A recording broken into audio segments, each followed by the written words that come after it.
Salve, salve galera, canal Estilo Videogame. Hoje nós vamos fazer um vídeo aí falando sobre consoles e vendas, né? Porque nós vamos falar se realmente os videogames que venderam mais foram os melhores ou não. De fato, foram ou não foram. E por que eu resolvi fazer esse vídeo, né, galera? Porque é o seguinte, nosso canal é um canal Frame War, né? A gente fala sobre, tem muitos vídeos mais populares, são os que a gente compara uma plataforma com a outra. E no caso das plataformas PlayStation aqui no Brasil, elas são muito populares e tem uma base de fã muito grande. E no meu canal você vê que eu fiz uma análise, coloquei o GameCube no 64 como melhor que o PS1 e com o PS2. E o GameCube empatado com o Play 2, enfim, né? E isso aí eu percebi que tem gerado algum descontentamento, né? Mas enfim, as vendas influenciam na qualidade do videogame? Então, de fato não influenciam, né? Nós temos aqui, vou te falar algumas plataformas que venderam pouco e para mim são excelentes, como o GameCube, o Xbox, o Nintendo 64, o Dreamcast, né? São videogames aí muito bons que venderam poucos, né? Não chegaram a 30 milhões. Quer dizer, o 64 foi o único desse que passou a casa dos 30 milhões. Mas assim, eu não queria ter que apelar para esse tipo de discurso, porque eu acho assim, quando a gente faz análise aqui, eu nunca coloco vendas como um ponto forte nem negativo. Então assim como eu não coloco um ponto forte, eu não coloco como um ponto negativo também. Só que vamos ser sinceros, gente. O PlayStation 1 e o PlayStation 2, eles venderam muito, e o Nintendo Wii também, vou pôr o Nintendo Wii nesse bolo também, porque ele também foi isso também. Venderam muito por causa da pirataria, gente. Aqui no Brasil, quem não lembra, na época lá, o PlayStation 1 CD de R$5, o PlayStation 2 era o DVD de R$10, né? Então, a pirataria ajudou muito essas plataformas, né? As pessoas naquela época, ali no início dos anos 2000, na década de 90, o que acontece? As pessoas, quem comprava videogame eram nossos pais. Por exemplo, hoje o adulto de 25 a 35 anos, naquela época era criança, outros adolescentes. Nossos pais não jogavam videogame. Pessoas aí mais velhas que a gente, aí, que tem idade para ser nossos pais, que estão hoje na casa dos 50, por aí, eles não iam comprar um videogame caro já para a época e pagar aí um valor de R$80 aí no jogo, R$100 no jogo, né?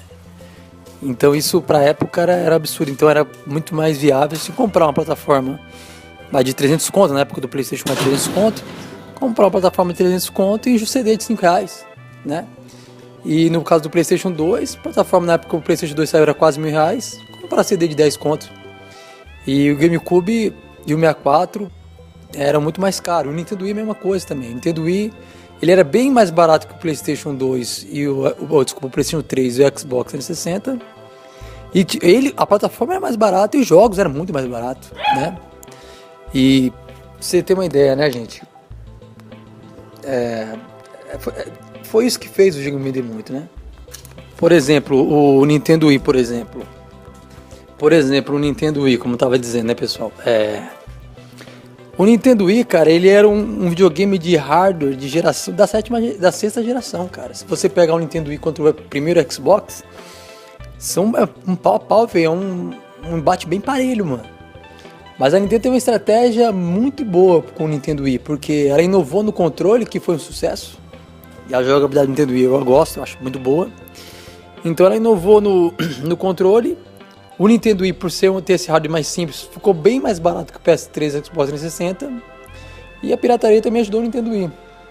Então assim, gente, o número de vendas dos consoles, as pessoas vêm falar que PlayStation 2, PlayStation 1 e o Wii foram muito vendidos porque foram um sucesso. Gente, foi o custo-benefício, pessoal. Eu falo pra você que 70% aí de quem comprou, 70% a 90% compraram esses videogames, pensaram no custo-benefício. Poucos aí comprou, não, vou comprar porque eu quero jogar tal jogo, né?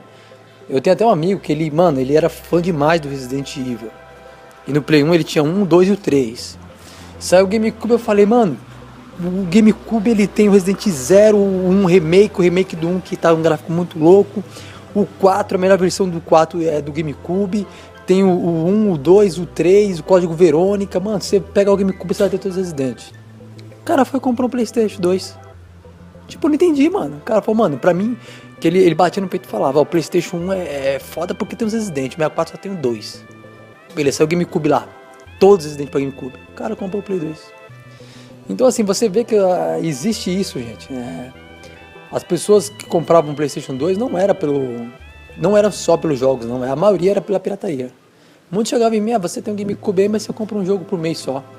Mas, cara, você não tem noção de como eu me divertia jogando. E eu vou contar o ponto positivo de você ter uma plataforma com jogos originais, tá?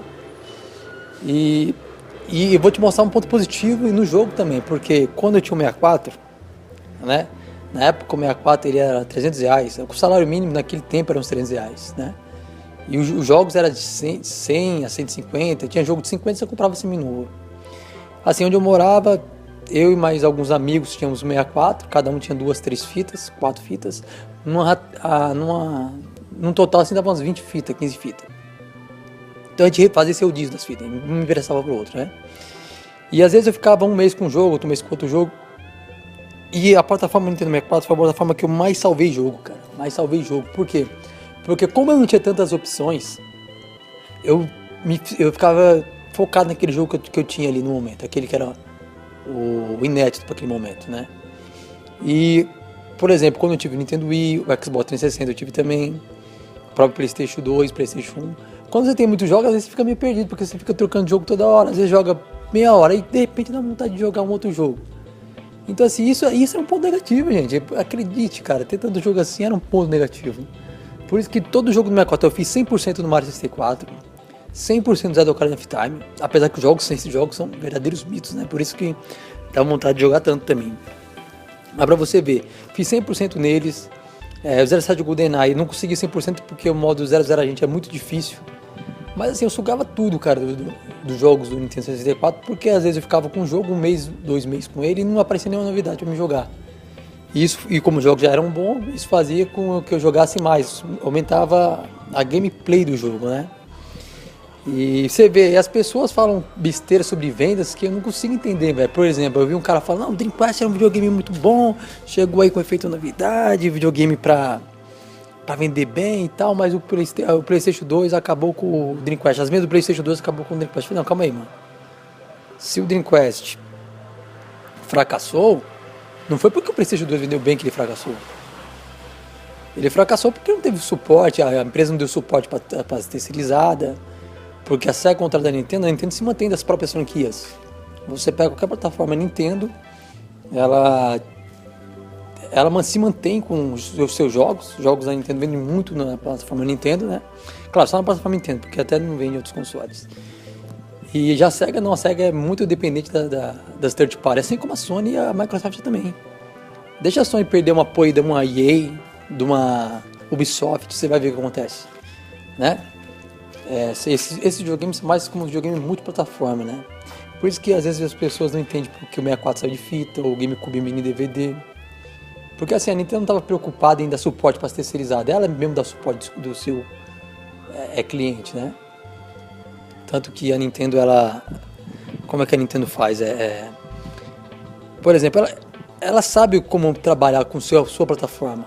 Uma vez eu vi um garoto dizendo assim, por ter um DVD de 1.5 GB, não saiu GTA para GameCube. Gente, fala para vocês, se GTA saísse para GameCube, ele ia ser totalmente ofuscado pelos outros jogos da Nintendo. Pelo Zelda, Twilight, pelo Mario Sunshine, pelo Metroid Prime. Sempre assim, cara. Em todas as plataformas Nintendo, os jogos que mais vendem são os da Nintendo. E não é porque a Nintendo quer não, porque o seu consumidor faz isso, entendeu? O GameCube, na minha opinião, é o videogame multiplataforma melhor que tem. Nele você joga todos os tipos de jogos, cara. Ele teve o apoio das terceirizadas, teve os clássicos da Nintendo, teve o Resident como exclusivos para ele. Então você vê uma plataforma com suporte tremendo, né? E é bom assim que nesse vídeo aqui eu tô puxando outros focos, falando sobre outras coisas, né? Porque o PS4, por exemplo, que tem uma base de 70 milhões aí, essa base não foi suficiente para fazer com que o Zelda Breath of the Wild não fosse o jogo do ano passado, né? Isso sem falar que o próprio Mario Odyssey, foi o vencedor da E3, né? Foi o vencedor da E3 assim, né? Foi o vencedor da feira, né? Do evento que tinha lá. O Zelda Breath of the Wild ganhou como jogo do ano. Então assim, não tem essa, entendeu? Não é porque um videogame vende mais que o jogo, isso vai piorar o jogo do outro videogame e vai melhorar o jogo do seu videogame. O PlayStation 2, como todo mundo fala, foi recordista de venda, mas o Resident 4 do GameCube dá um show à parte em cima do Resident 4 do PlayStation 2. Os jogos muito plataforma entre Xbox e PlayStation 2, as melhores versões são do Xbox, porque tem um hardware mais potente. Então as vendas não influenciam nisso, gente. A única coisa que as vendas influenciam de bom para a plataforma é o apoio da terceirizada. Porque algumas empresas terceiras preferem lançar jogos numa plataforma que tem uma base maior. Mas só isso. Agora a qualidade de jogos depende muito do desenvolvedor, depende do dinheiro que é investido, depende de certas coisas, diversas coisas, mas não por causa das vendas, entendeu? Então assim, pessoal, eu quero que vocês entendessem dessa forma, sobre vendas e consoles, né? Nem sempre que vende mais é melhor, isso serve até para qualquer coisa. Por exemplo, o Gol é um carro popular, mas você acha que o Gol é melhor que a Ferrari? Não é, né?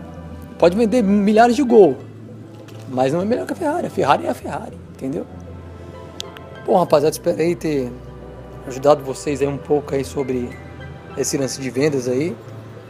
Vamos fazer mais alguns vídeos aí, focar nesse tema aí, que é um tema meio polêmico pra mim, porque eu vejo que o povo é muito fissurado nesse negócio de vendas e vendas e vendas, e acaba esquecendo o principal de uma plataforma, que é o suporte. Por exemplo, o Xbox One tem um suporte muito melhor pro seu cliente do que o PS4. Esquece da qualidade de jogos. A Nintendo tem uma qualidade de jogos muito superior aos concorrentes, né? A Nintendo lança 2 a 3 jogos AAA por ano aí de alto nível. Então assim, vamos esquecer um pouco de venda, gente. O que faz um videogame ser bom não é isso não, é o suporte que a empresa dá. Você vê o Wii U que vendeu pouco, mas a Nintendo deu o suporte dela. Ela manteve seu suporte. As terceirizadas por lá fora, beleza, mas a Nintendo manteve seu suporte. Quem teve o Wii U ficou contente com o seu Nintendo Wii U, né? E sobre o PS2, PS1 e o Wii, é como eu disse. Venderam muito, sim. Pirataria ajudou demais. Entendeu? Pirataria foi mais de 70%, 80% dos seus consumidores foi pirataria. No caso do Play 1 e do Play 2, foram aí mais de 90% foram por causa disso, né? Beleza, rapaziada? Então era só isso aí. Valeu, obrigado.